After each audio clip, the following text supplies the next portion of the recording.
ये वीडियो है psychology students के लिए और स्पेशली उन लोगों के लिए जो साइकोलॉजी में अपना करियर बनाना चाहते हैं। इंडिया में दिन ब दिन बढ़ती साइकोलॉजिस्ट की डिमांड को देखते हुए हम कह सकते हैं कि अगर आप सही में इस फील्ड में इंटरेस्टेड हैं तो ये आपके लिए एक बेहतर करियर ऑप्शन साबित हो सकता है।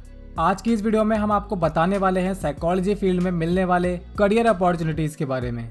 हमें उम्मीद है ये वीडियो देखकर आपके साइकोलॉजी करियर से रिलेटेड जो भी डाउट्स हैं सारे क्लियर हो जाएंगे।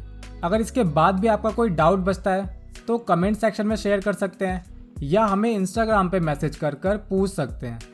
तो आइए बात करते हैं आज के इस टॉपिक की और शुरू करते हैं आज की ये वीडियो।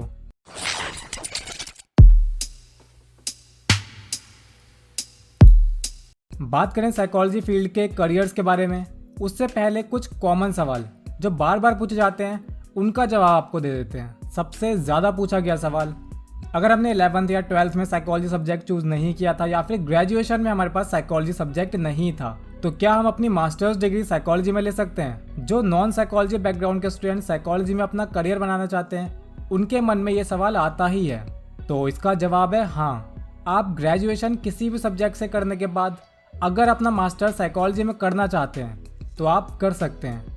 कुछ कॉलेजेस और universities non psychology background students को भी मास्टर्स डिग्री में एडमिशन देती हैं, लेकिन इसकी सीट्स काफ़ी लिमिटेड होती हैं। कुछ कॉलेजेस की लिस्ट हम इंस्टाग्राम पर पोस्ट कर रहे हैं, वहां आप कॉलेज का नाम, अवेलेबल सीट और एलिजिबिलिटी क्राइटेरिया चेक कर सकते हैं। नेक्स्ट क्वेश्चन, साइकोलॉजिस्ट और साइकेट्रिस्ट में डिफरेंस क्या होता है? नाम दोनों के ऑलमोस्ट सेम ही लगते हैं, लेकिन काम करने के तरीके में काफ़ी डिफरेंस होता है। काम दोनों का लगभग सेम होता है, मेंटल हेल्थ प्रॉब्लम्स को डायग्नोज करके ट्रीटमेंट करना। साइकोलॉजिस्ट बनने के लिए आपके पास मास्टर्स डिग्री साइकोलॉजी में, डॉक्टरेट इन साइकोलॉजी या पीएचडी इन साइकोलॉजी होना ज़रूरी होता है। On the other hand psychiatrist बनने के लिए आपको चाहिए medical degree such as MBBS या MS स्पेशलिटी इन साइकेट्री। दोनों के काम करने के तरीके में फ़र्क ये होता है, साइकोलॉजिस्ट लोगों के साथ इंटरेक्ट करके, बिहेवियर को ऑब्जर्व करके, एप्टीट्यूड टेस्ट, इंटेलिजेंस टेस्ट जैसे टेस्ट का यूज़ करके या थेरेपीज़ का यूज़ करके ट्रीटमेंट करते हैं। दूसरी तरफ क्योंकि साइकेट्रिस्ट के पास मेडिकल डिग्री होती है तो वो इन सब थेरेपीज़ के अलावा ट्रीटमेंट करने के लिए मेडिसिन भी प्रिस्क्राइब कर सकता है। नेक्स्ट क्वेश्चन, एक अच्छा साइकोलॉजिस्ट बनने के लिए कौन कौन सी क्वालिटीज़ होना ज़रूरी है? बात करें क्वालिटीज़ की तो सबसे ज़्यादा ज़रूरी होती है पेशेंस। इसके अलावा अगर आप में प्रॉब्लम सॉल्विंग बिहेवियर है, अच्छी सोशल और कम्युनिकेशन स्किल भी होना आपके अंदर बहुत ज़रूरी होता है। आप में ट्रस्टवर्दीनेस की क्वालिटी होना ज़रूरी है, जिसे देखकर पेशेंट आपके साथ अपनी सारी प्रॉब्लम शेयर कर सके, आपके साथ वो सारी प्रॉब्लम शेयर कर सके जो नॉर्मली लोगों के साथ वो शेयर नहीं कर पाता। तो ये सब जानने के बाद चलिए अब देखते हैं साइकोलॉजी फील्ड में मिलने वाली करियर अपॉर्चुनिटीज़ के बारे में। साइकोलॉजी फील्ड में आप ग्रेजुएशन लेवल पर ही अपना करियर शुरू कर सकते हैं, यानी अपना ग्रेजुएशन कंप्लीट करने के बाद आप कौन सी जॉब कर सकते हैं, किस तरह करियर स्टार्ट कर सकते हैं, चलिए देख लेते हैं। यहाँ पर हम गवर्नमेंट और प्राइवेट दोनों फील्ड्स की बात करेंगे। तो जो सबसे पहली करियर अपॉर्चुनिटी आपको मिलती है वो है NGO। इंडिया में मेंटल हेल्थ के बारे में बात करना अभी भी उतना कॉमन नहीं है, लेकिन कंपेयर करें अगर पिछले कुछ सालों से तो फिलहाल स्थिति काफ़ी बेहतर हुई है। लेकिन सोसाइटी में ये स्टिग्मा अभी भी मौजूद है, इस बात को नकारा नहीं जा सकता।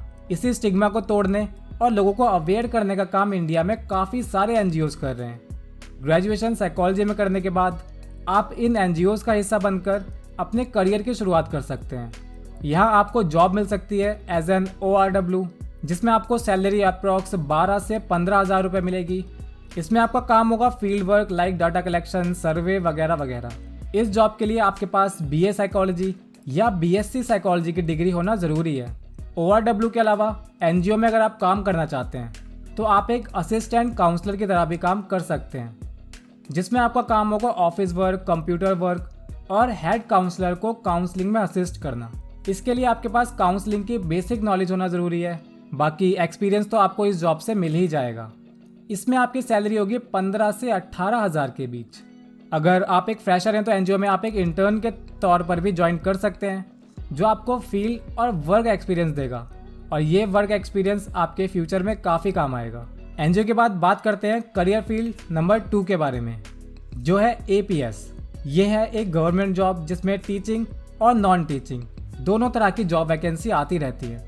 आर्मी पब्लिक स्कूल में काउंसलर पोस्ट पर अगर आप अप्लाई करना चाहते हैं तो आपके पास BA साइकोलॉजी की डिग्री होना ज़रूरी है। अगर BA साइकोलॉजी डिग्री ना हो तो आपके पास होना चाहिए ग्रेजुएशन किसी भी स्ट्रीम में प्लस सर्टिफिकेट या डिप्लोमा इन काउंसलिंग, जिसके साथ आपको कम से कम 3 साल के एक्सपीरियंस की भी ज़रूरत पड़ेगी। यहाँ आपकी सैलरी होगी 18 से 20 हज़ार के बीच। बात करें अगर नॉन टीचिंग की, तो नॉन टीचिंग में काम होता है करियर काउंसलिंग। ये भी आपके लिए एक अच्छी जॉब साबित हो सकती है। ग्रेजुएशन लेवल पर जो तीसरी करियर अपॉर्चुनिटी आपको मिलती है वो है नेशनल हेल्थ मिशन। आप NHM ज्वाइन कर सकते हैं एज अ काउंसलर, जिसकी स्टार्टिंग सैलरी होती है 14 से 15 हज़ार के बीच, और ये सैलरी आपके वर्किंग एक्सपीरियंस के साथ साथ बढ़ती रहती है। ये भी एक गवर्नमेंट जॉब है। ग्रेजुएशन लेवल पर फोर्थ करियर अपॉर्चुनिटी जो आपको मिलेगी वो है पैरामिलिट्री फोर्स। इसके बारे में आप में से काफ़ी सारे लोग पूछ चुके हैं। तो ये जॉब ITBP में वैकेंसी हर 2 साल में आती है। इसमें जॉब है एजुकेशन काउंसलर और स्ट्रेस काउंसलर की। काफ़ी सारे लोगों का सपना होता है आर्मी ज्वाइन करना और पैशन होता है साइकोलॉजी। ये जॉब उन लोगों के लिए एक ड्रीम जॉब की जैसी है। इसमें आपको यूनिफॉर्म भी मिलती है, सैलरी मिलेगी 30 से 35 हज़ार रुपये के बीच, जिसके साथ साथ आपको बाकी सारे बेनिफिट्स जैसे कैंटीन फैसिलिटी वगैरह भी मिलेंगे। गवर्नमेंट जॉब है, रेप्यूटेड जॉब है। ग्रेजुएशन लेवल पर आप इसमें ट्राई कर सकते हैं। कुछ फिजिकल रिक्वायरमेंट्स भी होती हैं। इसका पूरा प्रोसीजर आप ऑनलाइन चेक कर सकते हैं, जिसमें आपको और भी काफ़ी सारी इसके बारे में नॉलेज मिल जाएगी। चलिए अब देखते हैं वो जॉब्स जो आप कर सकते हैं अपनी मास्टर्स डिग्री साइकोलॉजी में कंप्लीट करने के बाद। साइकोलॉजी में अगर आप एक अच्छा करियर बनाना चाहते हैं तो उसके लिए ज़रूरी होता है कि आप अपनी मास्टर्स डिग्री साइकोलॉजी में कंप्लीट करें। साइकोलॉजी में मास्टर्स कंप्लीट करने के बाद जो पहली करियर अपॉर्चुनिटी आपको मिलेगी वो है psychology teacher, career counsellor, child counsellor या स्कूल काउंसलर किसी प्राइवेट स्कूल में। इसमें आपको सैलरी मिलती है 25 से 30 हज़ार रुपये के बीच। सेकंड करियर एक गवर्नमेंट जॉब है। आप ज्वाइन कर सकते हैं NACO। मास्टर्स के बाद आप इंटर्न कर सकते हैं यहाँ पर, उसके बाद आपको जॉब मिलेगी। इंटर्नशिप करना ज़रूरी होता है। इसमें आपको सैलरी मिलेगी स्टार्टिंग में 25 से 30 हज़ार रुपये के बीच। Number 3 DSSSB। इसमें काउंसलर की 2 तरह की वैकेंसी आती है। पहली जिसमें आपको चाहिए MA in psychology plus diploma in counselling.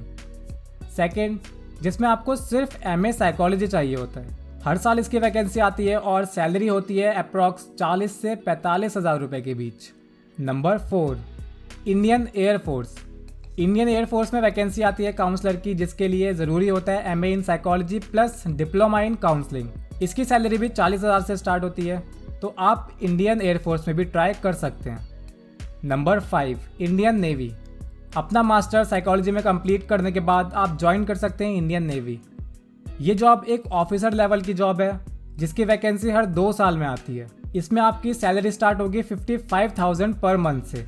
Number 6 आप ज्वाइन कर सकते हैं DRDO एज अ साइंटिस्ट। इसके लिए आपको चाहिए मास्टर्स इन साइकोलॉजी के साथ नेट क्वालिफाई। सैलरी स्टार्ट होती है 80,000 पर मंथ से। नंबर 7 किसी प्राइवेट कॉलेज या फिर प्राइवेट यूनिवर्सिटी में as a guest faculty join कर सकते हैं, जिसमें स्टार्टिंग सैलरी मिलती है आपको 25 से 30 हज़ार रुपये के बीच। नंबर 8 आप ज्वाइन कर सकते हैं NHM एज अ साइकोलॉजिस्ट या फिर एज अ काउंसलर। इसके लिए आपको MA साइकोलॉजी करना ज़रूरी है और सैलरी स्टार्ट होती है 25,000 से। नंबर 9 MA इंडस्ट्रियल या फिर ऑर्गेनाइजेशनल साइकोलॉजी में कंप्लीट करने वाले स्टूडेंट्स अप्लाई कर सकते हैं HR के लिए, work space analyst, business consultant, recruiting manager के लिए। ये जॉब्स आपको मिलेगी होटल्स में, हेल्थ केयर सर्विसेज और दूसरे कॉरपोरेट इंडस्ट्रीज़ में। इसकी सैलरी आपकी जॉब और आपकी पोस्ट के अकॉर्डिंग अलग अलग हो सकती है। नंबर 10 आप ज्वाइन कर सकते हैं parliament as a research associate, जिसके लिए चाहिए MA इन साइकोलॉजी। इसकी वैकेंसी हर साल आती है। ये एक फेलोशिप है जिसमें आपको 25,000 पर मंथ मिलते हैं, और ये फेलोशिप पूरी हो जाने के बाद आप एलिजिबल हो जाते हो पार्लियामेंट में रिसर्च हेड बनने के लिए। इसके अलावा आप किसी गवर्नमेंट डिपार्टमेंट में भी ज्वाइन कर सकते हैं इसी बेसिस पर। नंबर 11 आप अप्लाई कर सकते हैं अजीम प्रेमजी फाउंडेशन में एज अ रिसोर्स पर्सन, जिसकी सैलरी 32 से 35,000 के बीच रहती है। अजीम प्रेमजी फाउंडेशन में ही आप ज्वाइन कर सकते हैं fellowship as an associate work. इसी फाउंडेशन में वैकेंसी आती है साइकोलॉजी टीचर और काउंसलर की, जिसकी सैलरी भी 25 से 30,000 के बीच रहती है। इससे ज़्यादा जानने के लिए आप इनके ऑफिशियल वेबसाइट चेक कर सकते हैं।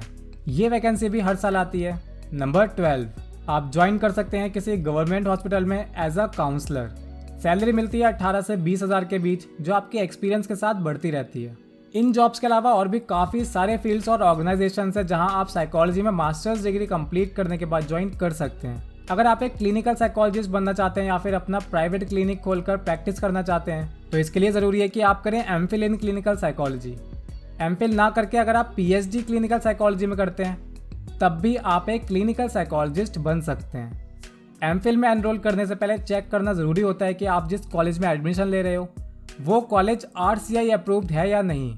इस वीडियो में जितनी भी सैलरी हमने आपको बताई है वो अलग अलग स्टेट में कम या फिर ज़्यादा भी हो सकती है। इसके अलावा आप रिहैब में भी जॉब कर सकते हैं, फोरेंसिक साइकोलॉजिस्ट, न्यूरो साइकोलॉजिस्ट या स्पोर्ट्स साइकोलॉजिस्ट भी बन सकते हैं।